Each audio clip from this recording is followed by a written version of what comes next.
साथियों, अस्सलामु अलैकुम।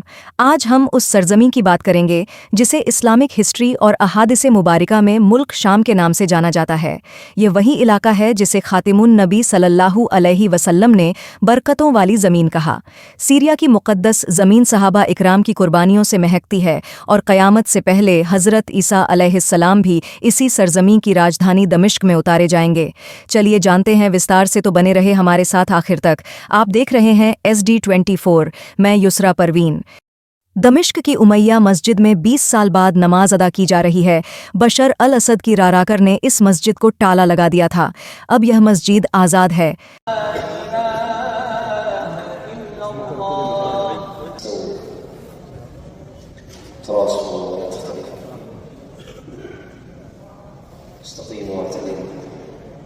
सीरिया यानी मुल्क शाम का इस्लाम से क्या रिश्ता है?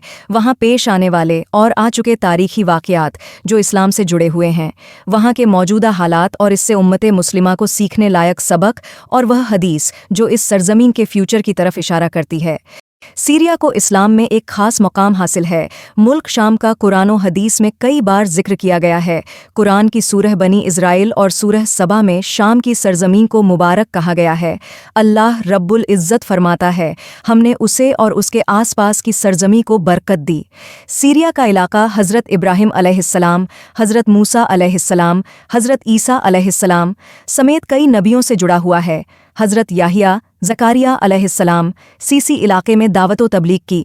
इस्लाम के आखिरी नबी सल्लल्लाहु अलैहि वसल्लम इरशादे ग्रामी है, जब भी फितना फैले तो शाम की तरफ रहो। अल्लाह की चुनिंदा ज़मीनों में से एक फितनों से पाक और बरकत वाली है, और वहाँ के लोग उसके चुने हुए बंदे हैं।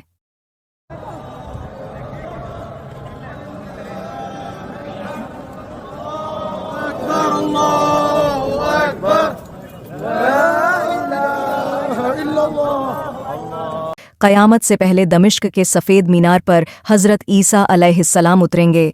दज्जाल और ईरान के इस्फ़हान से दज्जाल की मददगार यहूदी फ़ौज का ख़ात्मा भी इसी सरजमीन में होगा।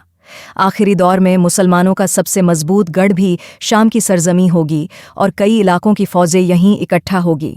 सहाबा इकराम की एक बड़ी तादाद ने शाम की सरजमी पर इस्लाम के लिए अपनी जानें कुर्बान की। हज़रत अब्बू उबैद बिन ज़र्राह, हज़रत खालिद बिन वलीद रज़ियल्लाहु अन्हु समेत कई सहाबा इकराम इसी सरजमी में आराम फरमा रहे हैं।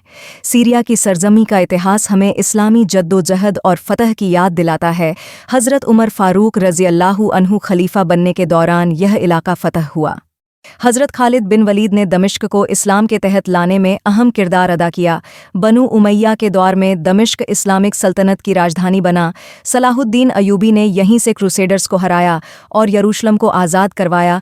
यह इलाका 400 साल तक उस्मानिया सल्तनत का हिस्सा रहा, लेकिन मुसलमानों में बिखराव के शुरू होते ही सीरिया दुश्मनों का शिकार बन गया। आप लोगों में से जिन्होंने भी इस्लामी तारीखों की किताबें पढ़ी होगी, वे जानते होंगे कि इस्लाम की तारीख बिना सीरिया के अधूरी है। साथियों, SD24 न्यूज़ को 13 नवंबर से 12 दिसंबर तक मिला हुआ फाइनेंशियल सपोर्ट और YouTube के सभी सोर्सेज से जमा इमदाद गजा इमरजेंसी रिलीफ के लिए UNRWA में जमा की जाएगी। उन सभी मान्यवरों का शुक्रिया जिन्होंने छोटे बड़े अमाउंट से सपोर्ट किया।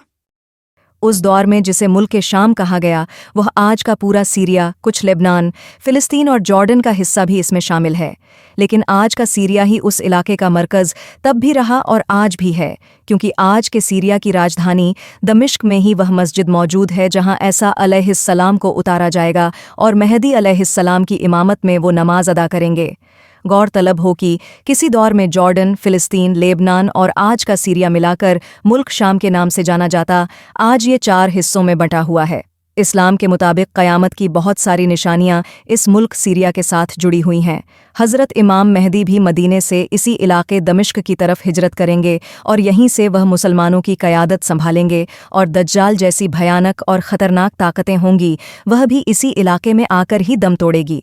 यह इलाका इस्लाम के नज़रिए से कितना ज़्यादा अहम है, इस चीज़ का अंदाज़ा इस बात से भी लगाया जा सकता है। इस्लाम के आखिरी पैगंबर मोहम्मद सल्लल्लाहु अलैहि वसल्लम ने इलाके के लिए दुआ की थी, और एक बार तो अपने सहाबा किराम से यह भी फरमाया था कि अगर अहले शाम में फसाद बर्पा हो जाए तो फिर तुम में भी कोई खैर नहीं है।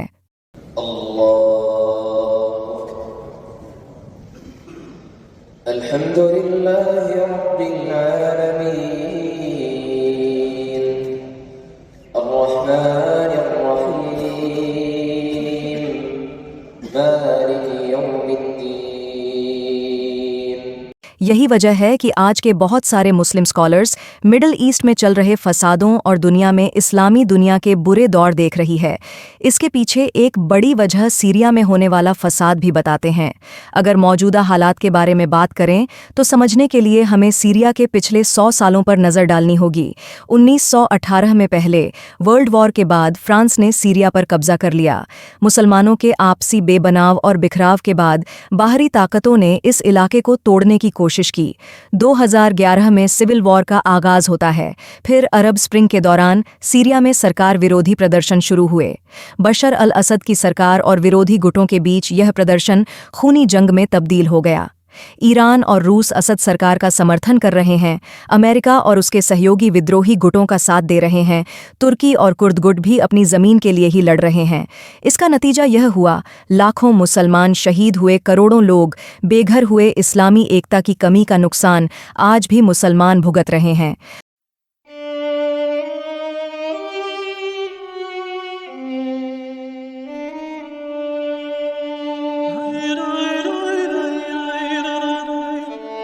मोहम्मद सल्लल्लाहु अलैहि वसल्लम ने हमें फितनों और आखिरी दौर के बारे में आगाह किया था। हदीस के मुताबिक आखिरी जंग से पहले शाम से एक आग उठेगी जो पूरी दुनिया में फैल जाएगी।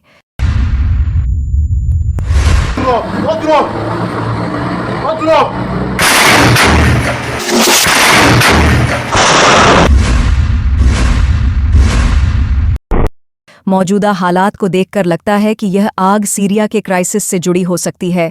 आपसी बेबनाव, बिखराव और बाहरी ताकतों पर डिपेंड होना, कुरान और सुन्नतों से दूरी, यह सारी मुसलमानों की कमजोरियां हैं। इसी वजह से वहां पर यह सब कुछ हो रहा है। मुसलमानों को फितनों से बचने के लिए कुरान और हदीस की रोशनी में अपने आमाल सुधारने होंगे। उम्मत को बाहरी ताकतों के चंगुल से निकालकर आपस में मजबूत होना होगा।